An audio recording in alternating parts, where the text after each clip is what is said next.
Good evening, everyone, or perhaps good night. Welcome to the channel, and today I will be reading The Monkey's Paw by W. Jacobs. So sit back or lie down and relax, and if you like this kind of content, make sure to hit the subscribe button and smash the like button. Alright, without further ado, let's begin. Chapter 1. Without. The night was cold and wet, but in the small parlor of Laburnum Villa, the blinds were drawn and the fire burned brightly. Father and son were at chess, the former, who possessed ideas about the game involving radical changes, putting his king into such sharp and unnecessary perils that it even provoked comment from the white-haired old lady knitting placidly by the fire. "Hark at the wind," said Mr. White, who, having seen a fatal mistake after it was too late, was amiably desirous of preventing his son from seeing it.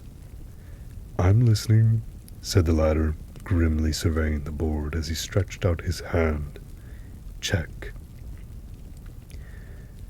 "I should hardly think that he'd come tonight," said his father, with his hand poised over the board. "Mate," replied the son. "That's the worst of living so far out," bawled Mr. White, with sudden and unlooked-for violence. "Of all the beastly, slushy, out-of-the-way places to live in, this is the worst.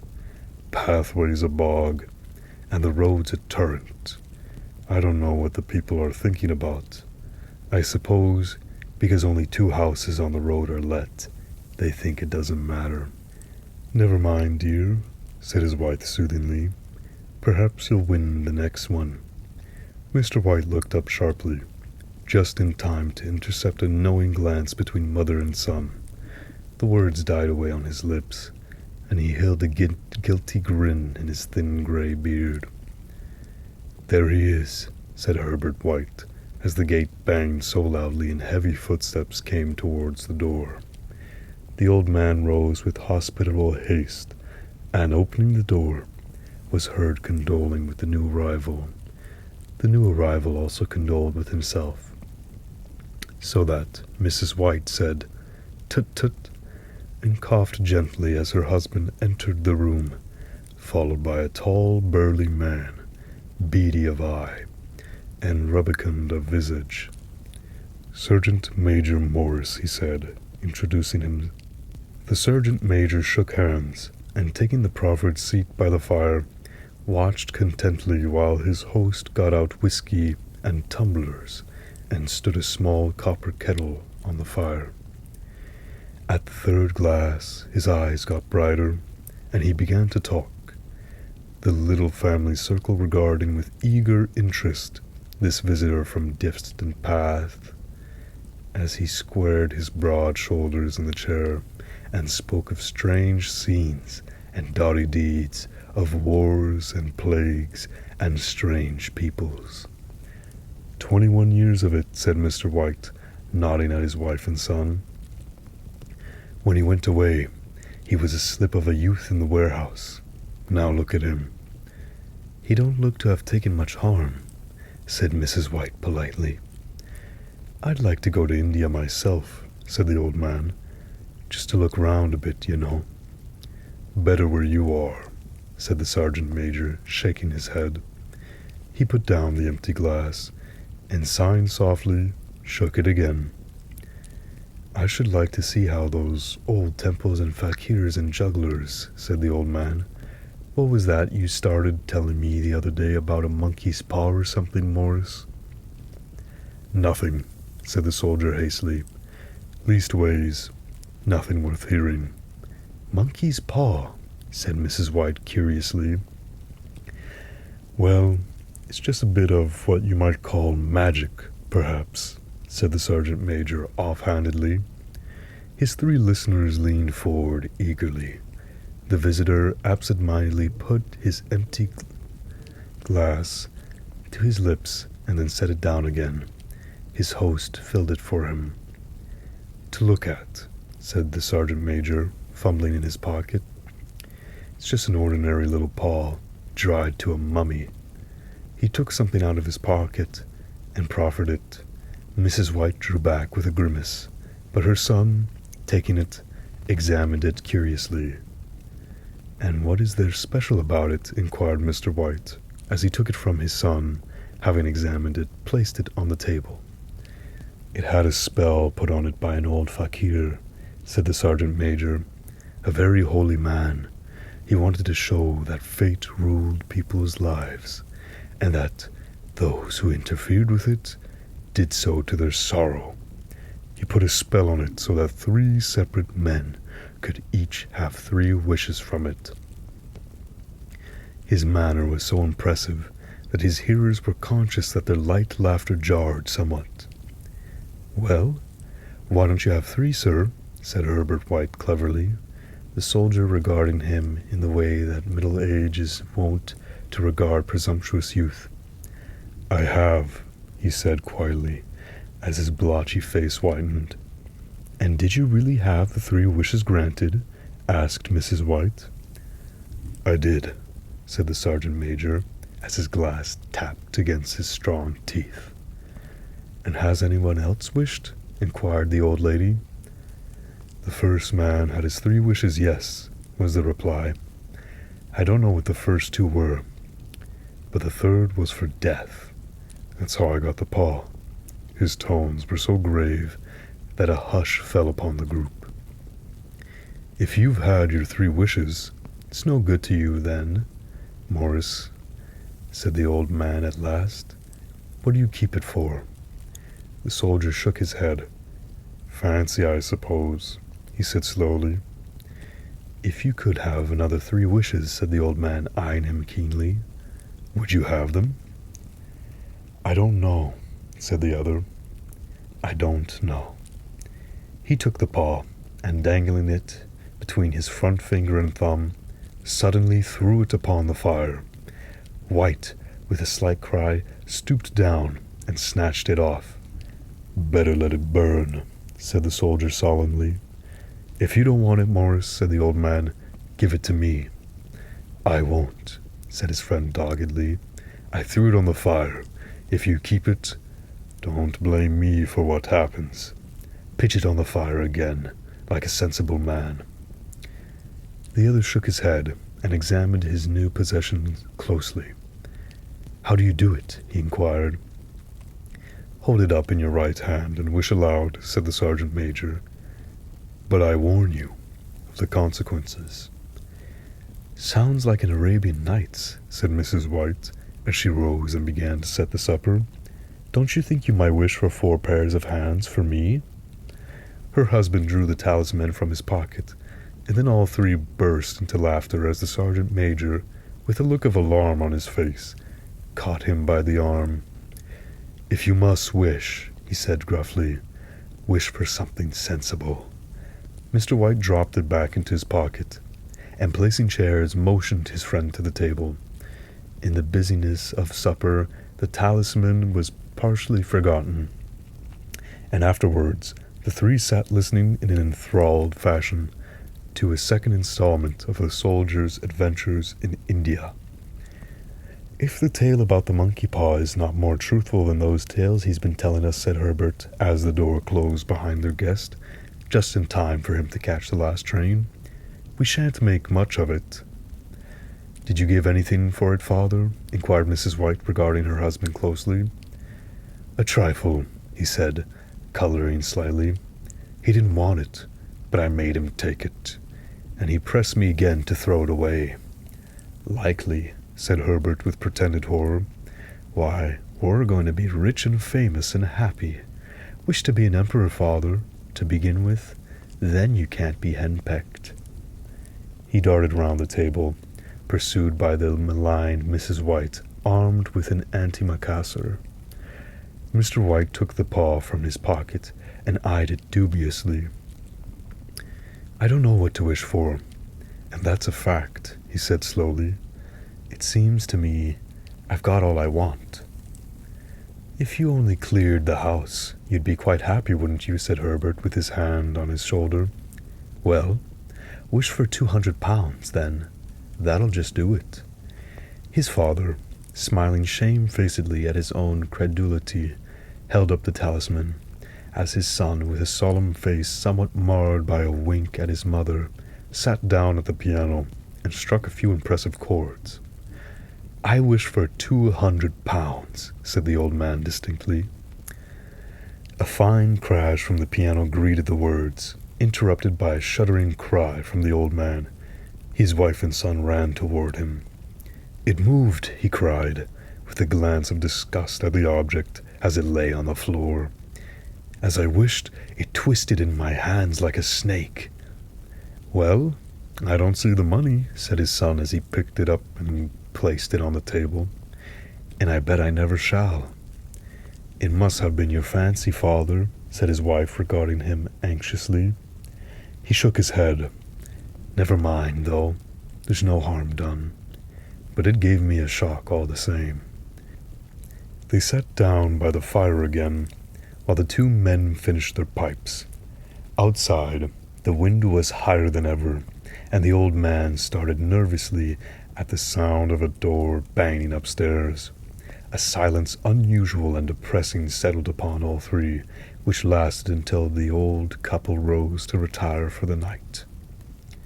"I expect you'll find the cash tied up in a big bag in the middle of your bed," said Herbert, as he bade them good night, "and something horrible squatting up on top of the wardrobe, watching you as you pocket your ill-gotten gains." He sat alone in the darkness, gazing at the dying fire, and seeing faces in it. The last face was so horrible and so simian that he gazed at it in amazement. It got so vivid that, with a little uneasy laugh, he felt on the table for a glass containing a little water to throw over it. His hand grasped the monkey's paw, and with a little shiver, he wiped his hand on his coat and went up to bed. Chapter 2. In the brightness of the wintry sun next morning, as it steamed over the breakfast table, Herbert laughed at his fears. There was an air of prosaic wholesomeness about the room which it had lacked on the previous night, and the dirty, shriveled-up little paw was pitched on the sideboard with a carelessness which betokened no great belief in its virtues. "I suppose all soldiers are the same," said Mrs. White. "The idea of our listening to such nonsense! How could wishes be granted in these days? And if they could, how could £200 hurt you, father?" "Might drop on his head from the sky," said the frivolous Herbert. "Morris said the things happened so naturally," said his father, "that you might, if you wished, attribute it to coincidence."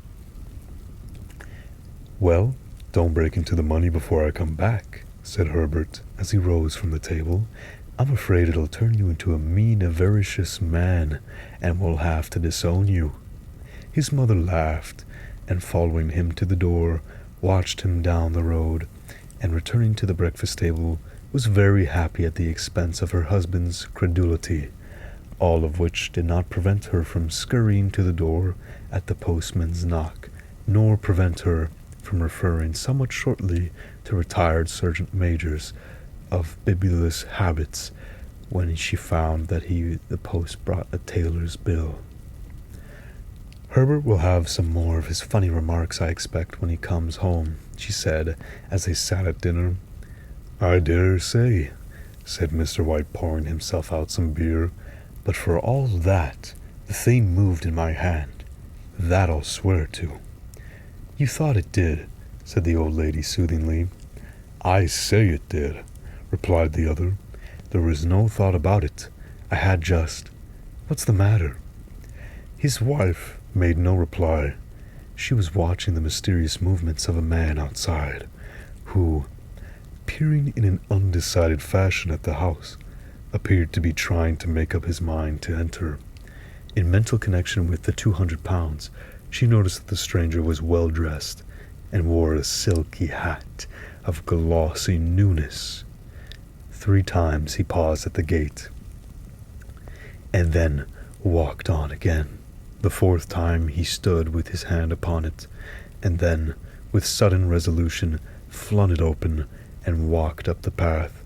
Mrs. White at the same moment placed her hands behind her, and hurriedly unfastening the strings of her apron, put that useful article of apparel beneath the cushions of her chair. She brought the stranger, who seemed ill at ease, into the room. He gazed at her furtively and listened in a preoccupied fashion as the old lady apologized for the appearance of the room and her husband's coat, a garment which he usually reserved for the garden. She then waited as patiently as her sex would permit for him to broach his business, but he was at first strangely silent. "I was asked to call," he said at last, and stooped and picked a piece of cotton from his trousers. "I come from Ma and Megan's." The old lady started. "Is anything the matter?" she asked breathlessly. "Has anything happened to Herbert? What is it? What is it?" Her husband interposed. "There, there, mother," he said hastily. "Sit down, and don't jump to conclusions. You've not brought bad news, I'm sure, sir." And he eyed the other wistfully. "I'm sorry," began the visitor. "Is he hurt?" demanded the mother. The visitor bowed in assent. "Badly hurt," he said quietly, "but he is not in any pain." "Oh, thank God," said the old woman, clasping her hands. "Thank God for that. Thank—" She broke off suddenly as the sinister meaning of the assurance dawned upon her, and she saw the awful confirmation of her fears in the other's averted face. She caught her breath, and, turning to her slower-witted husband, laid her trembling old hands upon his. There was a long silence.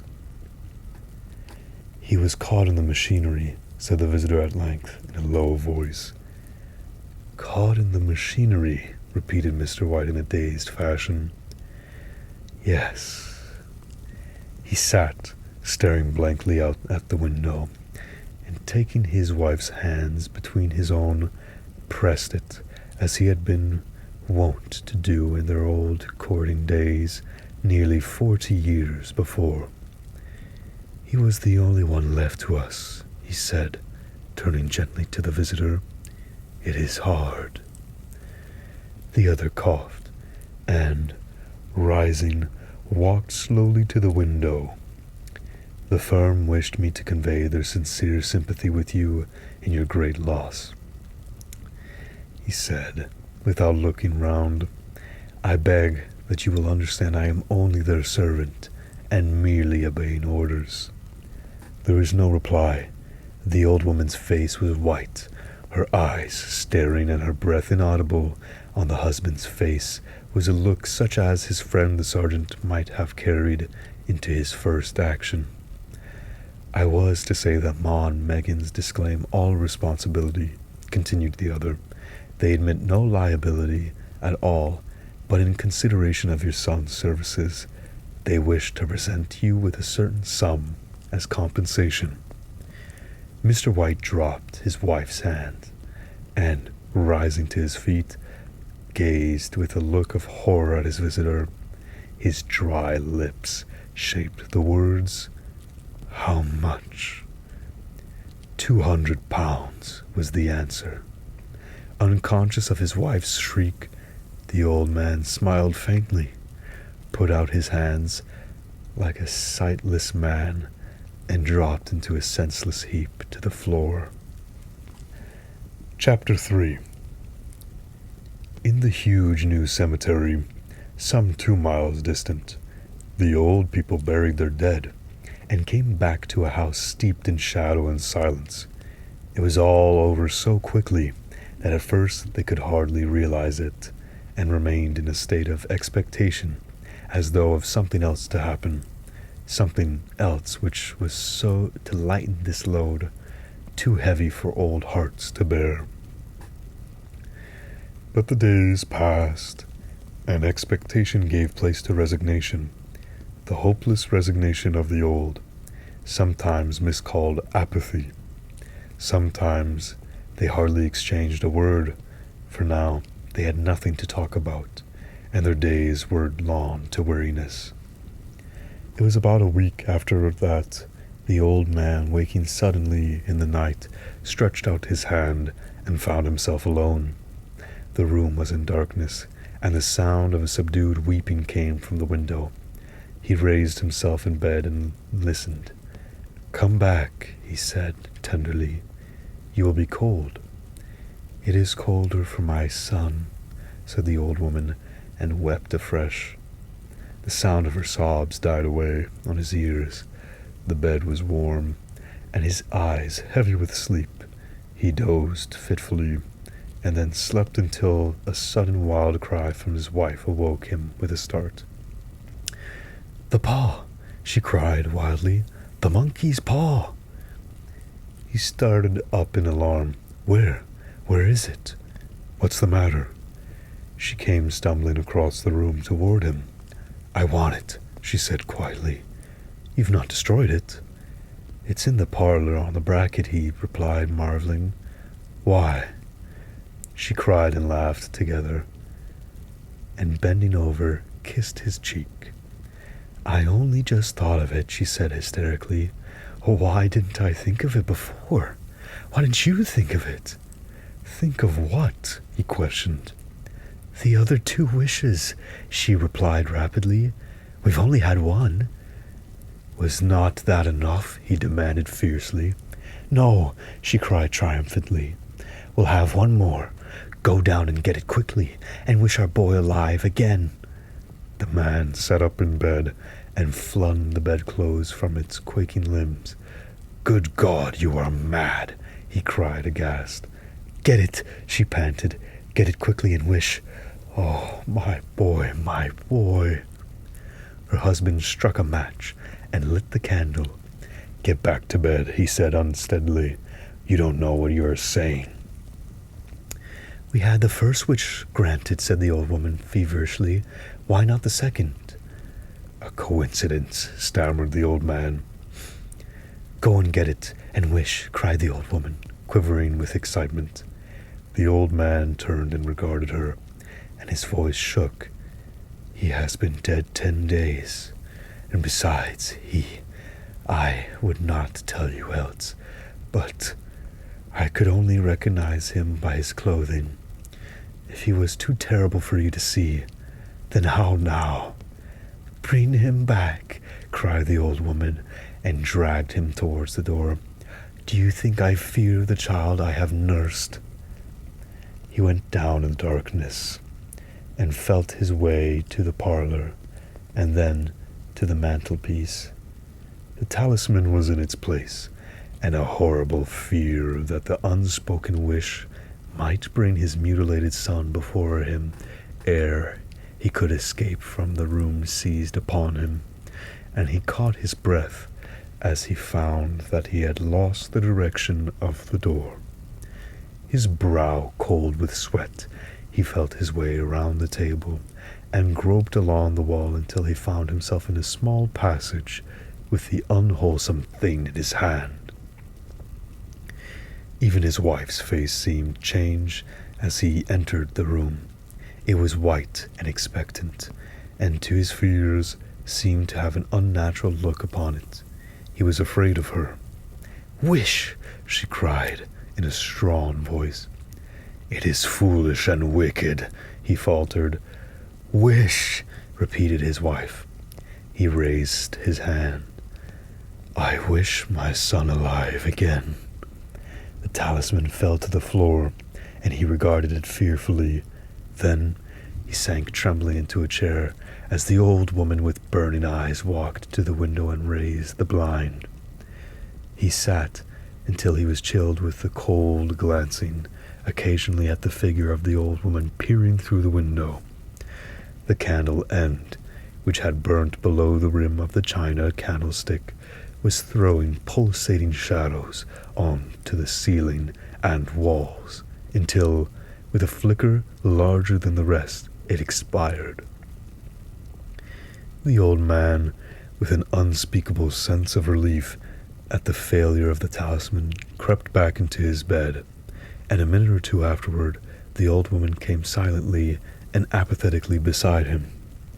Neither spoke, but both lay silently listening to the ticking of the clock.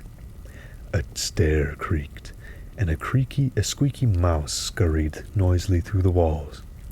The darkness was oppressive, and after lying for some time, screwing up his courage, the husband took the box of matches and, striking one, went downstairs for a candle.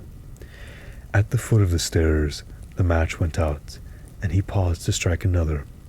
At the same moment, a knock so quiet and stealthy as to be scarcely audible sounded on the front door.